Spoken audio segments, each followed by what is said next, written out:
L'une des devises de Bitcoin serait « Je dévoile ce que je veux dévoiler de ma vie privée.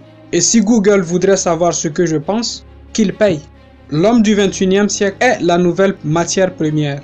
Ses pensées, sa vie ordinaire, sa connaissance sont les valeurs qu'il peut échanger contre de la monnaie.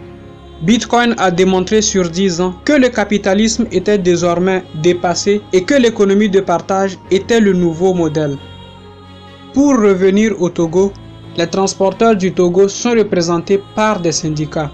Le syndicat que je vais utiliser s'appelle USICORT ou Union des syndicats des conducteurs du Togo. L'USICORT de demain pourrait être un syndicat de valeur. D'entrée de jeu, je tiens à souligner que je n'ai pas pu trouver un site officiel de ce syndicat de transport. L'autre point négatif est que son fonctionnement est pour moi obscur. Cependant, ce syndicat est créateur et protecteur d'emplois et donc de valeurs. En prédiction de l'entrée de l'Afrique dans la nouvelle économie collaborative, l'USICORT pourrait construire et devenir un syndicat fort en utilisant le contrat intelligent de la blockchain Ethereum. Qu'est-ce que c'est que Ethereum? Eh bien, c'est une blockchain créée en 2014 et représentée par Vitalik Buterin. L'une des spécialités de cette blockchain réside dans la création et le déploiement de sociétés automatisées ou encore appelées DAO. Ces sociétés automatisées sont mises en place par des contrats intelligents sous forme d'applications. Ces applications sont décentralisées car elles ne dépendent pas d'un tiers de confiance comme le serait la plupart des applications sur le Google Market par exemple.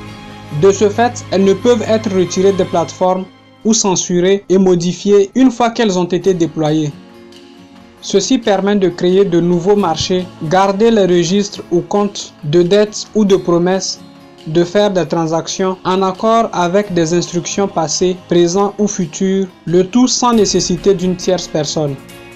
Pour revenir à l'USICORT, sa valeur principale est le transport sur le sol togolais qui représente un marché local. L'ensemble des conducteurs constitue les membres de cette union des syndicats qu'on peut encore appeler dans la blockchain des nœuds. Ces nœuds ou syndicalistes partagent les mêmes intérêts qui résident en la protection de leur profession à laquelle ils consacrent leur vie.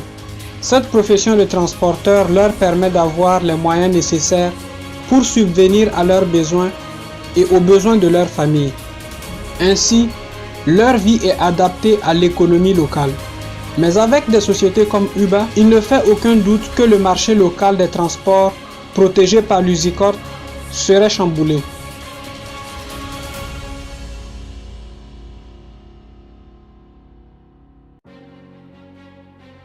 Juridiquement, Uber n'est pas une société de transport avec ses propres salariés, mais plutôt une plateforme sur laquelle toute personne désireuse de se lancer dans le transport en mode taxi s'inscrit.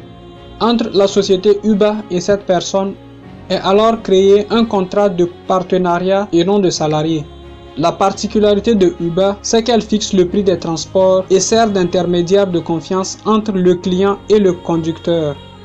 Il en résulte une concurrence déloyale entre des acteurs locaux qui n'ont pratiquement aucune représentation en ligne et dont le commandement est parfois long à réagir, et une plateforme multinationale possédant des serveurs et un personnel qualifié pour entretenir la plateforme centralisée qui génère des milliards chaque année.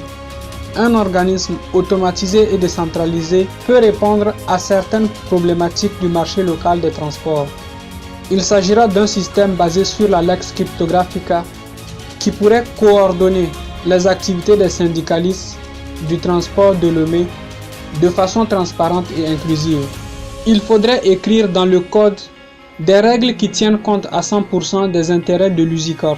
Pour ce faire, la première des actions serait de réunir sur une seule feuille les règles que l'ensemble des syndicalistes auront votées par consensus ou de façon démocratique et de les implanter dans le code. Le modèle de gouvernance est d'entrée de jeu un modèle nouveau, jamais régulé et quasi incompatible avec le modèle centralisé du XXe siècle. Il convient de souligner qu'il doit passer du temps avant qu'une régulation appropriée à ce mode de fonctionnement ne soit adoptée par les États. Le premier avantage de cette technologie est qu'elle abaisse drastiquement les coûts d'organisation et de gestion des organismes en automatisant un certain nombre de paramètres.